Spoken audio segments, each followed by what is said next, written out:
Hi everyone, আজকে আমার খুব একটা সিরিয়াস টপিক আমি এখন আনলক করতে যাচ্ছি। বিষয়টা এই আপনারা যে আমার ভিডিওগুলো দেখতেছেন, এজন্য আমি প্রচুর টাকা ইনকাম করতেছি, বুঝছেন। এবং হাই এভরিওয়ান, ওই শালা তুই কি কন্টেন্ট ক্রিয়েট করো? তোর টাকা দেবে কি লেগে ফেসবুক?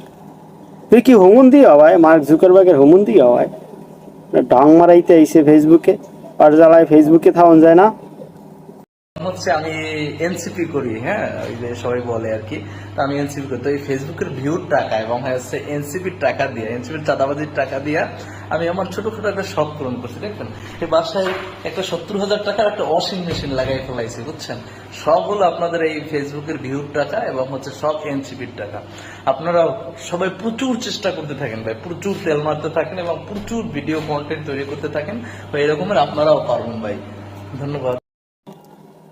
তুই যে একটা ওয়াশিং মেশিন কেনছো, তুই এটা পারলি দেখাইতে পারলি তো? এইতে তুই একটা ভিডিও করে দেয়, একটা লাইভ করে দেয়, তোরা তো ঢং মারান লাগি তাই।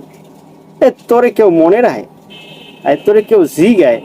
তুই যদি থাও বিলে বিলে আইসো এনে বোর্ড চাপে হারা দিনে বাসার কাম করো, জামা কাপড় দো হারা দিন, হেয়ার কি কষ্ট থেকে জ্বালায় বাঁচার জন্য ওর বাড়িতে আনছে একটা ওয়াশিং মেশিন, হাও যৌতুক হিসেবে আনছে। তুই কি কেনছো হয়?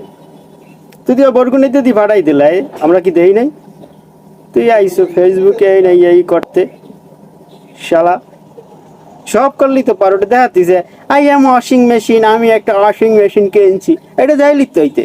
তোরা আবার এত ঢং করা লাগলে কিতে?